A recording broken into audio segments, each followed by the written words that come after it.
10절에서 12절까지만 제가 봉독에 올립니다.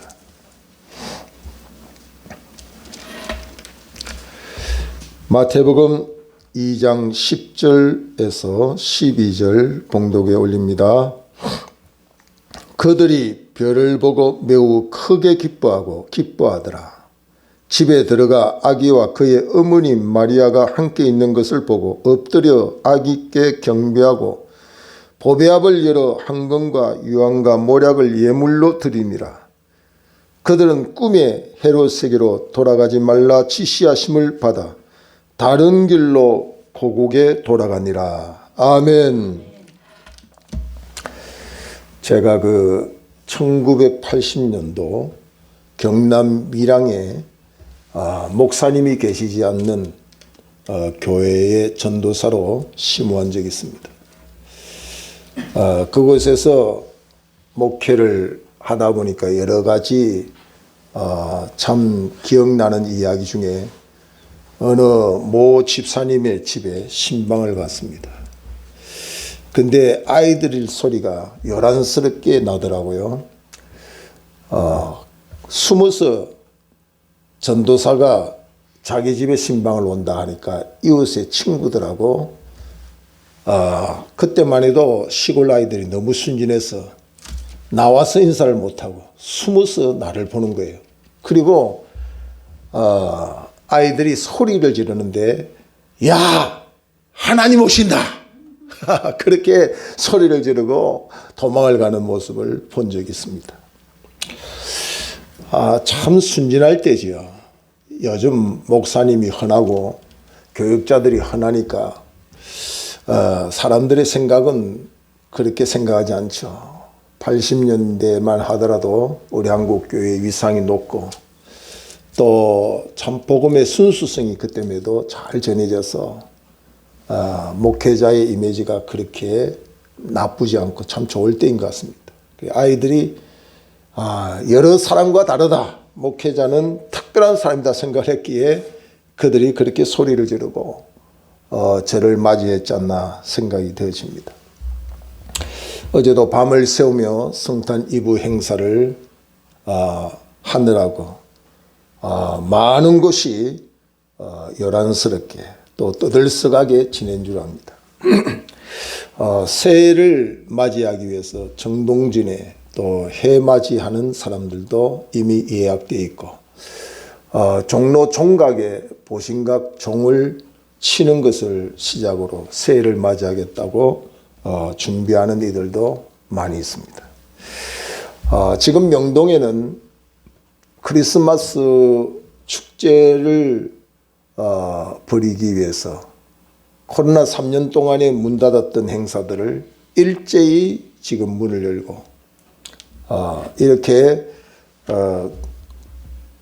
행사를 진행하느라고 얼마 전에 있었던 이태원의 압사 사건 그 참사를 기억하고 사람들이 많이 몰릴까 봐 지금 경찰들은 굉장히 지금 신경이 곤두서고 있습니다. 그래서 길거리 노점상들을 일제히 못하게 하는 그런 정비 작업도 지금 하고 있습니다. 며칠 전에 시청에서 협조 공문이 왔습니다. 교회가 선제적으로 안전에 힘을 써 주십시오 하는 부탁을 하는 공문이었습니다. 벌써부터 여러 모양으로 성탄맞이를 하는 모습들을 보게 되죠. 제가 그 설교 제목을 저의 설교를 관심 가지는 유튜브에 교인들은 한때 퀴즈도 내더라고요. 자기들 실방에 이정현 목사님의 설교 제목에 관심을 가지고 독특한 게 뭘까? 그렇게 질문을 어떤 진행자가 한 적도 있습니다. 제 설교 제목은 좀 관심 가지면 한자 내지 두자, 석자를 넘지 않는 제목을 많이 가지고 설교를 합니다. 오늘도 설교 제목이 좀 독특합니다. 맞이라고 하는 제목을 가지고 말씀을 전하려고 합니다. 우리나라 사람들이 국어를 잘 사용하지만 제가 성탄맞이, 해맞이, 새맞이, 맞이라는 말을 사용하고 있는데 국어 사전에 보니까 이 맞이는 오는 것을 예의로 받아들인다. 오는 것을 예의로 받아들인다. 성탄절을 오긴 오는데 어떻게 받아들일까? 새해가 오는데 어떻게 받아들이는 게 참으로 복될까? 그래서 우리가 특히 오늘 성탄절에 우리는 어떤 마음으로 어떤 자세로 성탄맞이를 할까? 그것이 우리의 숙제고 또 그 숙제를 잘 풀어서 오늘 예배를 드려야 될 줄 압니다. 우리가 그 한 가정에 아이를 출산할 때 보면 잉태하는 그때부터 태명을 지어가지고 막 부릅니다. 개똥아 부르기도 하고 요즘은 그렇게 천한 이름 안 하죠. 그런 이름을 자기 나름대로 사랑아 그렇게 부르기도 하면서 시작됩니다. 아이가 출산하기도 전에 출산용품을 다 준비합니다. 예? 하여튼 세상에 나오기만 하면 부족함이 없을 정도로 마련하고 준비합니다. 한 개인의 가정에 태어난 아이를 위하여 이렇게 맞이하고 준비한다고 한다면 오늘 누가복음 2장 10절에 보면 온 백성에 미칠 큰 기쁨의 소식이다. 여기 온 백성에게 미칠 큰 기쁨의 소식이 성탄이고 이 기쁨의 소식의 대례 주인공으로 참여하는 저와 여러분은 이 아기 예수님 성탄을 어떻게 맞이할까? 좀 더 구체적으로 누가복음 2장 10절에는 너희를 위하여 구주가 나셨으니 곧 그리스도 주시니라. 누구를 위함이 아니라 나를 위하여 구주가 나셨다는 거죠. 여기에 대한 믿음이 있을 때 그 사람은 거기에 비례된 행복이 있습니다. 거기에 비례된 위로가 충만하고 거기에 비례된 감사가 충만하게 되는 거죠. 성탄의 이 역사, 성탄 맞이에 대한 우리의 자세가 나를 위하여 구주가 났다고 하는 이 사실에 대한 믿음이 없다면 우리는 아무 의미가 없는 거예요. 그 성탄은 나의 기쁨입니다. 나에게 주시는 큰 기쁨입니다. 나에게 주신 큰 기쁨입니다.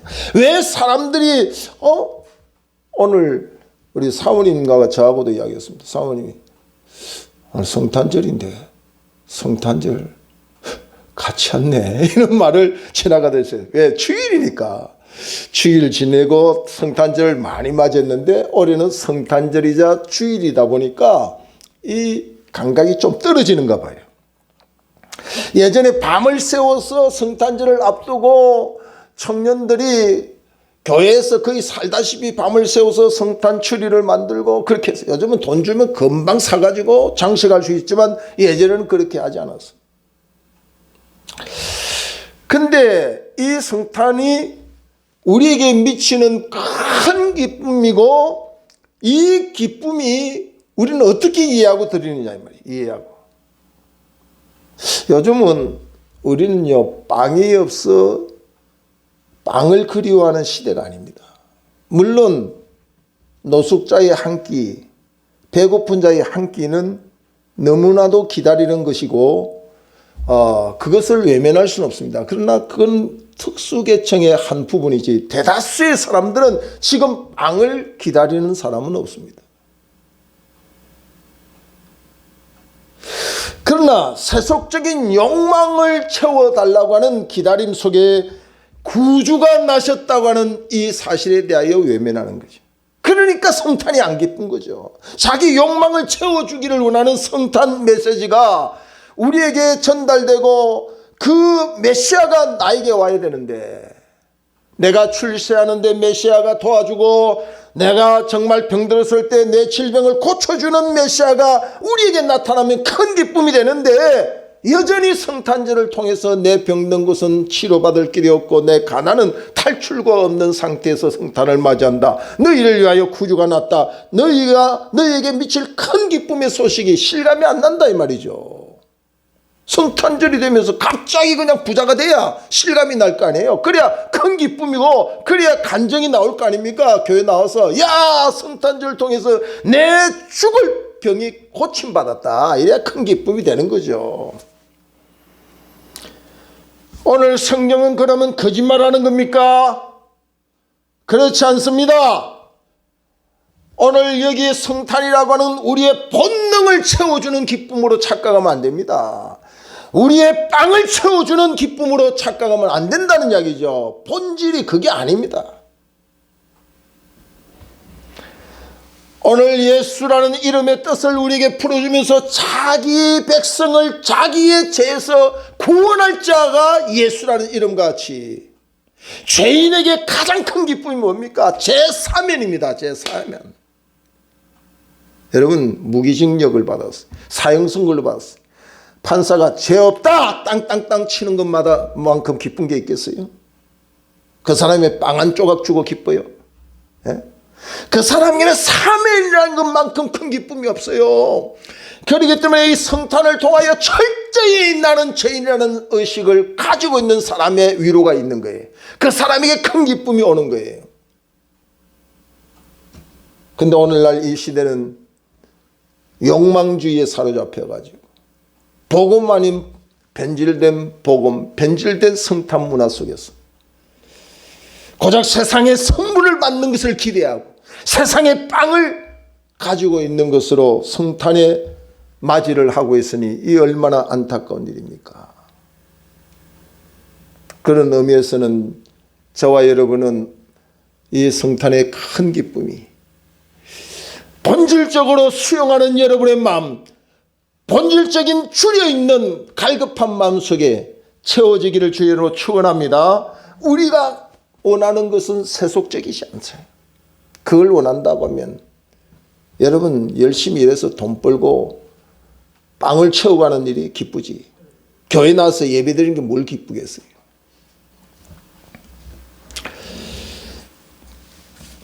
영국의 한 농가에 억수같이 오는 비를 피해서 한 나그네가 들어옵니다. 잠시 비를 피하면서 그 집에 우산을 있으면 서다 돌려줄 테니까 부탁을 합니다. 주인은 마침 버리려고 했던 다 떨어진 우산이 있어서 그에게 건네줍니다. 그리고서 얼마 후에 아주 예쁘게 포장된 그 소파 하나가 그 집에 도착합니다. 그리고 폭우가 쏟아지는 그날 저에게 우산을 빌려줘서 너무 감사했습니다 하고서 우산과 더불어 선물과 함께 거기에 보내졌습니다. 그리고 그 밑에 보낸이가 있는데 영국 여왕 엘리자베스라고 하는 그 글귀가 적혀 있습니다. 농가의 주인이 맞이했던 그 억수같이 오는 비 가운데 만난 사람은 다른 사람이 아니라 영국의 여왕 엘리자베스 여왕이었다는 거죠. 진작 엘리자베스 여왕이었다는 것을 알면 다 떨어져 가는 우산을 건네줬겠습니까? 여러분 만왕의 왕이시며 만주의 주가 되시고 우리 죄를 구원하여 죄 가운데 있는 우리를 사망에서 생명으로 옮겨주시고 죽음 가운데 영생의 길로 인도한 예수 그리스도의 탄생을 제대로 안다면 우리는 어떻게 성탄맞이를 할까요? 고작 내 욕심을 충족시키지 못해서 불평할까요? 원망할까요? 성탄절이 왜 이래? 환경 보고 현상 보고 불평할까요?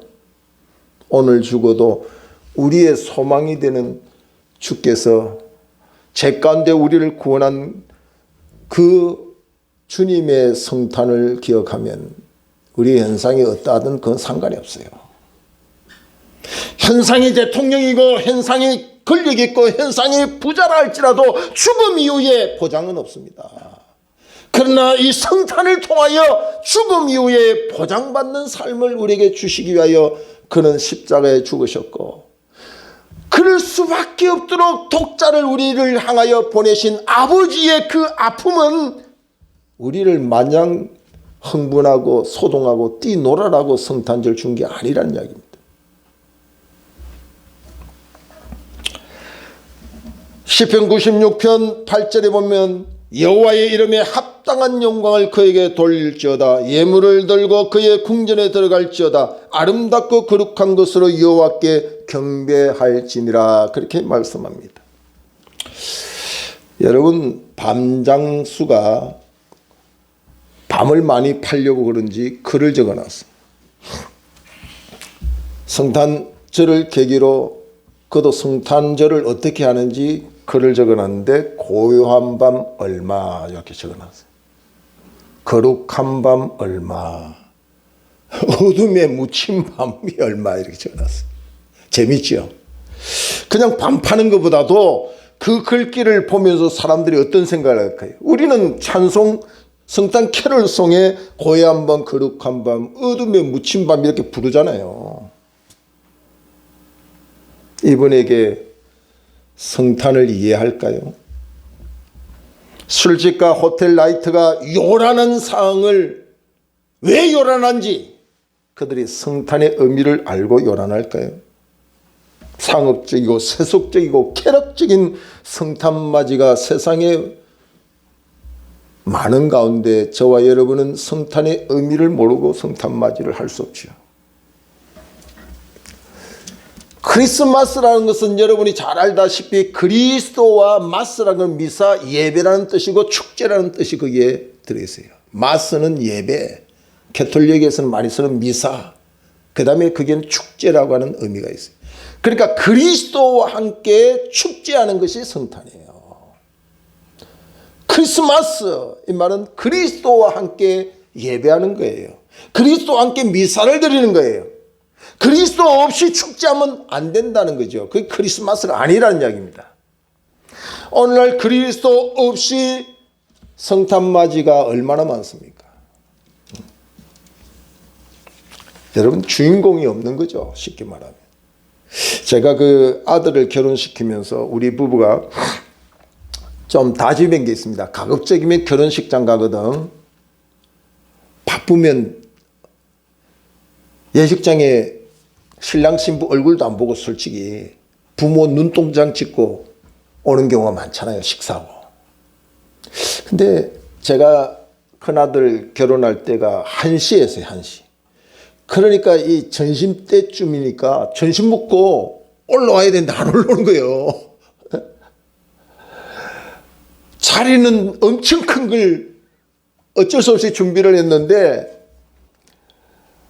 그 자리를 메꾸려면 배 이상의 사람이 와야 돼. 한쪽은 식사하고 한쪽은 참석을 해야 되는데 걱정이 되더라고요. 다행히 이래저래 채워져서 결혼식은 했지만 진짜 결혼식에 가서 축하해 주려고 하면 참석을 해야 되겠다. 좀 바빠도 그 자리에 앉아서 축하를 해줘야겠다. 그런 마음을 가지게 됐어요. 요즘은 어지간하면 참석하면 우리 지난주에도 친구 목사님들 갔는데 회식도 하기 전에 이 목사님 갑시다. 빨리 밥 먹고 하자는 거예요. 바쁘니까. 그래서 아니요. 참석은 하고 가야죠. 식사 먼저 하시라고.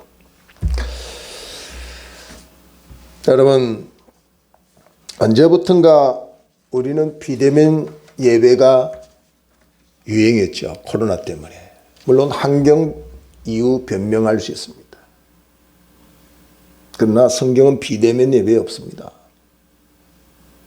비대면 가르친 적도 없습니다. 물론 남에게 피해를 주지 않기 위해서 인터넷 예배를 드릴 수밖에 없는 상황에 놓였다 할지라도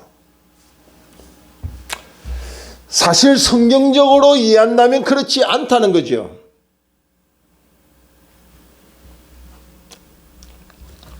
오늘 우리가 보면은 1절로 헤롯 왕 때 예수께서 유대 베들레헴에서 나심에 동방으로부터 박사들이 예루살렘에 이르러 말하되 유대인의 왕으로 나시니가 어디 계시냐 우리가 동방에서 그의 별을 보고 그에게 경배하러 왔노라 하니. 동방 박사들이 성탄맞이의 모습을 잠깐 우리에게 소개해 줍니다. 어디서 옵니까? 동방으로부터. 예루살렘이라고 하는 것은 당시에 교통수단이 좋지 못한 상태에서 굉장히 먼 거리입니다. 뭐 차를 타고 왔고 비행기를 타고 온 상태가 아니에요. 걸어서 낮에 떼약볕이 살인더위와 같이 공격하고 밤에 추위가 엄습하면 추워서 죽을 것만 같은 시간, 산을 넘고 물을 건너서 생명 걸고 성탄 맞이하러 온 동방박사를 소개하는 거죠. 이 동방박사는 당시에 일반적인 사람이 아닙니다. 이 동방박사는 당시에 보면 최고의 광역의 사람이요, 최고의 부를 가지고 있는, 세상적으로는 부족함이 없는 사람. 어쩌면 오늘을 사는 저와 여러분이 동방박사급일 수도 있습니다. 그렇지 않은 사람도 있겠지만 대다수의 오늘 우리 한국 땅에 사는 많은 사람들은 빵에 부족함이 있어서 빵 달라고 교회 오는 경우가 별로 없어요. 어쩌면 하나님 없이도 예수님 없이도 잘 살 수 있다고 이야기할 수 있는 그런 상태의 부를 가지고 있습니다. 예전에 교회에 세우면 아이들이 어른보다도 몇 배로 더 많았잖아요. 우리 한국 교회가 시작될 때. 그럼 빵 준다면 막 줄을 섰어요. 그래서 생전 교회 나오지 않는 사람이 성탄절이 되면 그냥 교회도 와. 왜 오느냐? 배고프니까, 빵 주니까 오는 거예요. 지금도 필리핀이나 저 아프리카 쪽에 보면 빵 하나 들고 있으면 몰려와요. 지난주에 저희 교회에서 성장했던 선교사 부부가 인사로 왔어요. 미얀마에. 그 미얀마에도 지금 빵 준다면 줄 선다는 거예요. 주일학교 넘친다는 거예요. 넘친다. 근데 지금은 빵 준다고 교회 안 옵니다. 우리 아들이 군선교 하지만 군인들이 옛날에는 초코파이 하나 주면 줄 서요. 그러나 지금 초코파이 주면 욕합니다. 욕에. 우리가 거진 줄 아냐. 그렇게 부한 세상을 우리가 살고 있습니다. 여러분, 우리는 지금 육신적으로 거의 부족함이 없다고 느낄 정도의 상태에 있어요. 그러니 사람들이 이 성탄맞이에 대하여 심각하게, 좀 겸하게 본질적인 자세를 갖추고 준비할 마음이 없다는 이야기죠. 빵이 필요하면 빵을 위해서 성탄맞이에 간절함이 있을 텐데 빵도 지금 별로 필요 없어요. 그러니까 성탄맞이에 실감이 안 난다 이 말이죠. 주 오심으로 치료하시고 위로하시고 격려하시고 베푸시는 은혜가 있다고 하는데 나는 뭐 그런 거 별로 필요 없다 이거죠. 그거 없어도 나는 잘 살기 때문에. 여러분, 이렇게 본질이 아닌 욕망주의적인 성탄맞이는 결코 우리에게 아무 감각이 없습니다. 성탄절, 날짜 되었구나. 또 지나가면 끝이네. 이게 다죠. 왜 이렇게 성탄에 감동이 없을까요? 왜 이렇게 성탄에 기다림이 없고 왜 성탄에 이런 감동이 없을까요? 주님의 그 찬란하고 그 강명한 빛 앞에서 내 자신을 안 보기 때문이에요. 주님의 그 거룩하고 강대한 빛 앞에 나를 보면 베드로의 고백을 할 수밖에 없어요. 주여 나를 떠나소서 나는 죄인으로서이다. 죄인이 가야 될 곳은 사망밖에 없습니다. 사망 가운데 우리를 건지기 위하여 오신 성탄하신 아기 예수님의 탄생에 대한 맞이는 본질적으로 이해하지 않으면 성탄에 감사 감격이 없습니다. 한때의 이벤트로 끝나버릴 수밖에 없다는 이야기죠. 그래서 오늘 이 말씀을 너희를 위하여 구주가 나셨으니 하는 이 부분이 실감이 나야 된다는 거죠. 이 구주가 나지 않으면 나는 어떻게 될고? 여기에 대하여 반문을 심각하게 해봐야 된다는 이야기죠.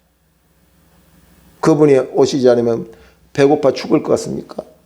그분이 오시지 않으면 내 병든 몸이 영원히 병들 것 같습니까? 그런 부수적인 거죠. 물론 그것이 잘못됐다고 극단적으로 말할 수는 없습니다. 그러나 그건 본질이 아니란 이야기입니다. 오늘 본질이 아닌 복음 아닌 복음이 오늘 한국 강단에 쏟아져 나오는데 분별력이 없는 교인들은 그것을 아멘 아멘하고 신앙생활을 하고 있다는 사실입니다.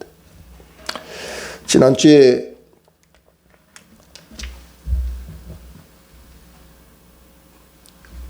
한 분의 제 설교를 듣고 이렇게 참여했던 분이 계시는데 마약 사범으로 15년 동안의 감옥 생활을 했어요. 그 유혹을 뿌리치려고 반복적으로 계속 결심하고 결단해도 안 되더라고요. 주님의 큰 은혜를 잊고 철저히 제 가운데 개수인 자신을 구속하신 그 하나님의 사랑을 기억하고 저에게 설교의 댓글을 이렇게 남겼어요. 목사님, 저는 성탄이 기쁘다고 하는 느낌도 있지만 기쁘다보다도 아픔이 더합니다. 왜 아프냐?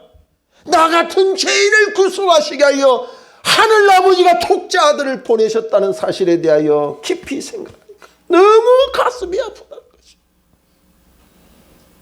오늘 이렇게 신앙을 가지고 이렇게 성탄 맞이하는 성도가 한국교회에 얼마나 있을까요? 지난 과거에 그분이 어떤 생활을 하든 관계없이 오늘 성탄 맞이의 모범생이라고 나는 생각합니다. 화려하고 많은 것을 소유하여 금방을 떨고 교만하여 목을 빳빳이 세워서 형식만 갖춘 이벤트 하센 예배나 드리고 그 축제에 참여하는 사람들보다 진심으로 나는 죄인입니다. 당신이 없으면 나는 죽습니다. 오직 나의 전부는 당신입니다. 당신이 내게 오십니다. 나에게 이런 기쁨을 주셔서 감사합니다. 죽어도 오늘 나에게 소망을 준 영원한 생명을 주신 성탄하신 주여 감사합니다. 여러분, 우리의 성탄맞이가 또다시 돌아올 성탄절을 생각해보면 연중 행사처럼 더 이상 지나가서는 안 됩니다. 우리의 중심도 한번 깊이 생각해야 됩니다.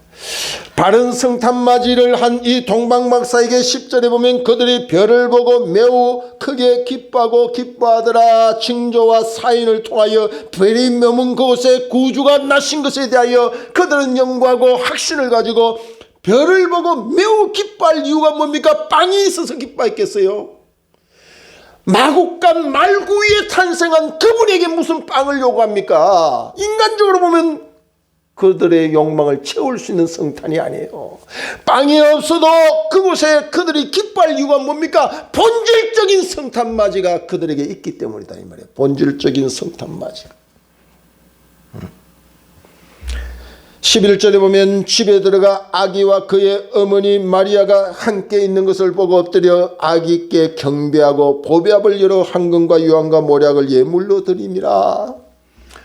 어떻게 아기 예수 말무기통에 태어난 그를 향하여 고개를 숙이고 경배할 수 있을까요? 오늘날 현대 교인들이 물량주의에 세속주의에 욕망주의에 사로잡힌 그들은 절대로 아기 예수께 고개 안 숙입니다. 저와 여러분은 아기 예수 말구 위에 탄생하신 그분이 나의 구주임을 확신해야 고개를 숙이고 그 앞에 성탄맞이에 경배를 할 수 있다는 사실입니다. 그 사람이 크게 기뻐할 사람이에요. 자기의 욕망을 채우지 못한 그것에 무슨 기쁨이 있겠어요?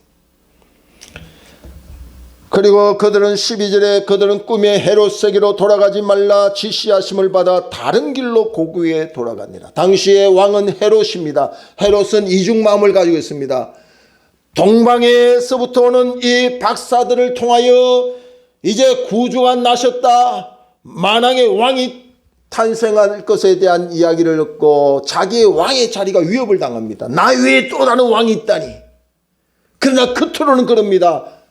박사들에게 당신이 그 왕을 만나거든 나에게도 소개해달라. 나도 그 앞에 경배하겠다고 말합니다. 오늘날 이 땅에 많은 사람들이 속과 겉이 달라 이중 성격으로 성탄을 맞이하는 일도 있습니다.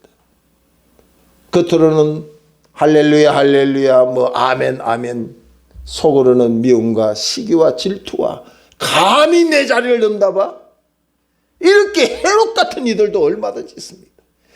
오늘 이가 말하는 것은 결국 겉은 사랑을 이야기하고 겉은 경배를 이야기하지만 속은 살인과 미움과 시기와 질투가 있는 그 상태를 가지고 헤롯에게 돌아가는 길을 버리고 오늘 다른 길로 고국에 들어갔다.